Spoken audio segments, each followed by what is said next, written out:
Salut, te voici actuellement sur la chaîne YouTube Snapstar. Sur cette chaîne, tu retrouveras tous les plus gros clashs de Snapchat et tous les plus gros buzz du moment. Surtout, n'hésite pas à t'abonner tout en activant la cloche des notifications pour ne rien rater du contenu exclusif de cette chaîne.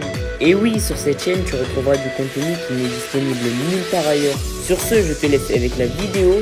Bon visionnage.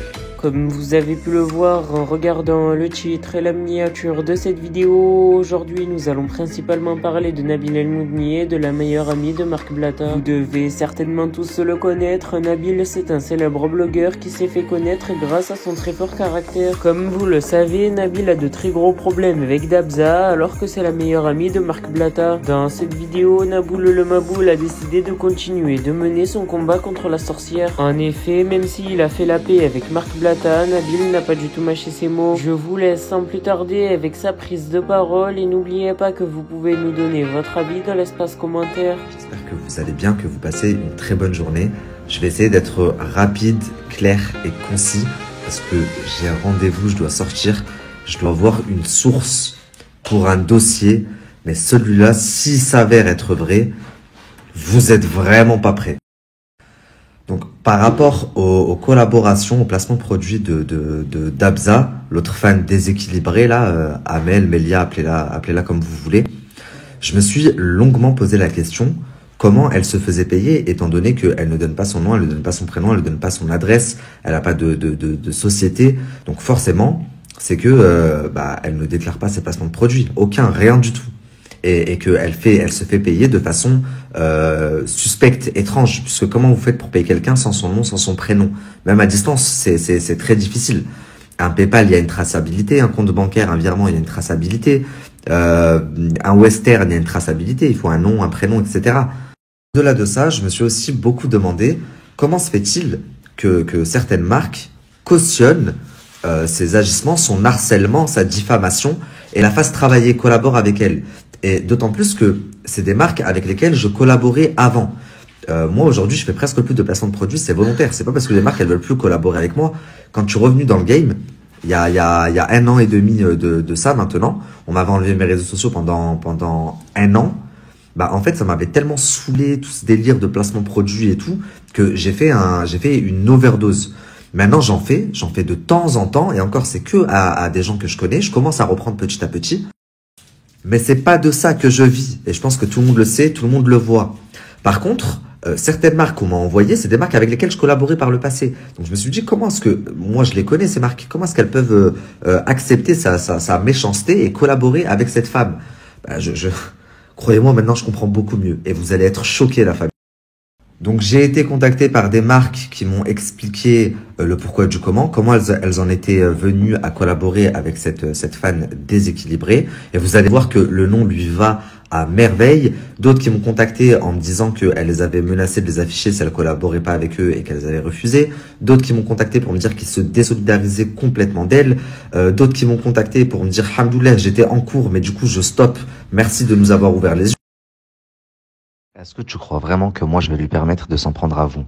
Regarde. Non mais je comprends Nabilola, il n'y a pas de souci. De toute façon, j'ai rien de plus à te dire.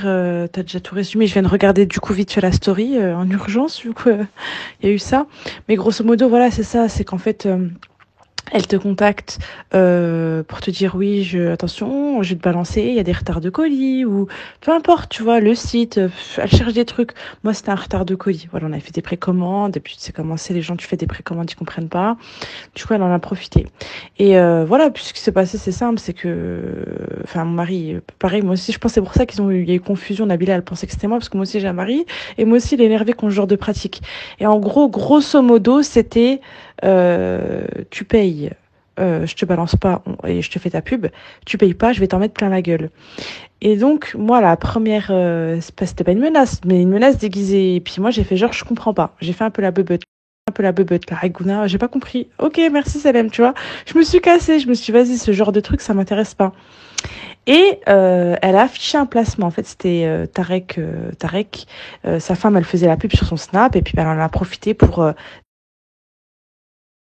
descendre Tarek Benassia, voilà. Et moi, j'ai pas aimé parce que Camilla Tarek, enfin, on s'entend bien avec eux, etc. Et du coup, je l'ai contacté, je lui ai dit, voilà, ça se fait pas, etc. Pourquoi tu me mets Elle m'a dit, bah, en grosso modo, t'as pas payé. T'as pas payé, bah, je t'affiche, quoi, comme convenu. Donc, je vais pas te mentir, ce que j'ai fait, sa pub, je crois, elle a 3 000 euros. Donc, tu sais, ça va, elle se fait plutôt plaisir. Donc, 3 000 euros, ce que j'ai fait, c'est que j'ai envoyé un acompte de 1 000 euros pour la calmer. Donc, que j'ai payé, c'était un système bizarre que j'avais jamais fait de ma vie. C'est, tu vas au bureau de tabac, t'envoies des recharges de téléphone, je sais pas trop quoi, tu vois. C'est un truc de recharge que t'envoies des codes. Bref, tu donnes au bureau de tabac 1 000 euros. Du coup, moi, j'ai donné un acompte de 1000. Et après, ils te donnent plein de tickets qui font 1 000 euros. Et elle, je lui ai envoyé des codes. Suite à ça, je vais pas te mentir, moi, je crache jamais dans la soupe. Suite à ça, elle m'a extrêmement bien défendue. Donc, dès qu'il y avait quelqu'un qui lui demandait pour les retards de colis, dès qu'il y avait quelqu'un qui demandait pour, enfin, tout n'importe quoi par rapport à Musc Intime, je vais pas te mentir, elle était réglo et elle défendait. Elle disait, écoutez, s'il y a un retard de colis, voilà le SAV de la marque, etc. Et puis pour le reste, est-ce que tu trouves que c'est une marque fiable? Il y a plein de questions comme ça. Elle répondait toujours oui, et puis elle m'envoyait les captures. Donc je vais pas te mentir, pour les 1 000 euros, elle a fait ma défense. Mais j'ai envie de te dire, c'était un peu, j'avais pas trop le choix, quoi, tu vois. C'était un peu ça le truc. Et puis voilà, pour pas te tenir plus longtemps, j'abrège. Et puis là, voilà, pour être honnête, donc là, elle attend en fait les produits. On est en rupture sur une référence, donc le temps qu'elle la reçoive, etc. Et là, ça fait une semaine en fait, je la fais poireauter parce que j'ai pas du tout envie de m'associer avec elle. J'ai pas du tout envie je cautionne pas ce qu'elle fait. En plus, enfin, pour une marque, dis-toi que c'est pas logique parce qu'elle défonce les influenceurs avec qui on travaille. Donc, on n'a aucun intérêt de travailler avec elle. Donc, ça fait une semaine, je la fais galérer un peu avec le colis, etc., mettre du temps à l'envoyer. Et justement, j'étais bloquée par rapport à ça parce que je me suis dit, je veux pas bosser avec elle. Je veux pas non plus me faire racketter parce qu'en gros, je veux pas non plus lui envoyer de l'argent puis elle me fait pas ma pub, tu vois, parce que pour moi, je considère que c'est du racket. Sinon, elle me menace. Du coup, ça fait une semaine, je galère. Mais là, Alhamdoulilah Nabil, je sais pas, tu sors d'où. Alhamdoulilah Ya Rabbi, merci beaucoup. Tu vas me permettre de lui dire que, voilà, vu les polémiques autour de son compte, bah, je refuse la collaboration, je m'associe pas à ce genre d'image. Donc merci énormément, tu m'as sauvée parce que voilà, l'ADEME, ça fait une semaine. Là, elle a bête de recevoir le colis là que j'ai envoyé et je me suis dit comment je vais faire quand elle va revenir me dire allez, envoie 3000 euros, je te fais ta pub. Je me suis dit comment je vais faire pour lui dire non, mais en même temps faire en sorte qu'elle me poucave pas, qu'elle me dénonce pas, qu'elle me fasse pas chier, tu vois. Et donc voilà. Et j'en ai même parlé à une grosse influe. Je lui ai dit voilà, ça me gêne. Je lui en ai parlé. Je lui ai dit voilà, je préfère te dire les choses. Si je travaille pas avec Dabza, je sais pas quoi là, elle m'affiche. Et si je travaille avec elle, elle m'affiche pas. Mais d'un autre côté, ça me fait chier parce que toi, elle te défonce tous les jours en story. Donc je suis extrêmement mal à l'aise, sachant que t'es une de mes meilleures influx. Et elle m'a dit ma chérie, je sais, mais moi aussi, je peux pas trop parler. Voilà, on est tous un peu bloqués, on avait tous peur. Et toi, t'es venu là, j'ai vu ta story, t'as tout pété, Nabil. Subhanallah, c'est un truc de ouf. Là, t'as enfoncé toutes les portes. Là, je te jure, ça, je pense qu'on est plein de marques à être soulagés parce que c'était du racket, en fait. C'était du racket. Donc, tu payes. C'est bien, je te fais ta pub, tu payes pas, t'es morte. Et les gens, ils savent pas, en fait, ces abonnés, elles connaissent pas le vice, en fait. Elles connaissent pas les coulisses. Elles savent pas que les marques dont elle fait la promotion, c'est des marques qui sont un peu sous contrainte. Et donc tant mieux là, t'as tout explosé, tu l'as def et franchement merci beaucoup, ça me sauve. Et du coup, je vais pouvoir esquiver cette pub et ça fait une semaine j'ai la rouma par rapport à ça. Donc là c'est nickel, j'ai pas besoin j'aurai la bonne excuse des polémiques autour de son compte. Donc merci, tu viens de me sauver la famille. Hésite pas si t'as une adresse où je peux envoyer un colis, je vais faire un beau coffret à ta femme. Voilà, c'est la moindre des choses que je te dois. Donc la famille par rapport à Musc Intime, je sais pas vous, mais moi je suis choqué et je vais pas laisser passer ça, sachant que je vous ai déjà mis deux ou trois marques qui ont témoigné en anonyme en me racontant exactement la même chose, qu'elles les avaient menacées de les afficher si les marques ne collaboraient pas avec elles. Donc là, Musc Intime, c'est une marque reconnue. Qui plus est, il y a quelques années, moi avant que mes réseaux ne sautent, je collaborais avec son mari. Et quand j'ai commencé à montrer ma femme sur les réseaux sociaux, elle m'avait envoyé un colis aussi, on devait commencer une collaboration, puis mes réseaux ont sauté.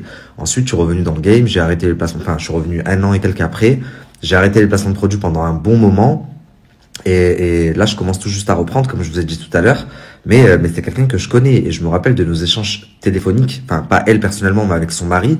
C'est des gens dans la religion, ils cherchent des histoires à personne, ils font des business halal, ils cherchent à s'en sortir, et je comprends pas.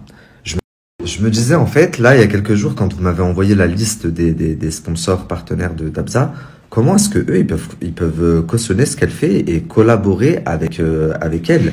Parce que en collaborant avec elle, bah, c'est ça qui la motive et qui lui donne envie de continuer dans sa connerie et dans ses stories d'acharnement, de diffamation. Parce que derrière, ça lui rapporte de l'argent.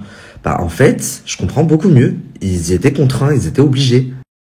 J'ai d'autres Merci à remarques toi aussi. d'avoir visionné cette vidéo et surtout n'hésite pas à liker la vidéo et à nous donner ton avis dans l'espace commentaire. Sur ce, on se retrouve dans une prochaine vidéo. Peace.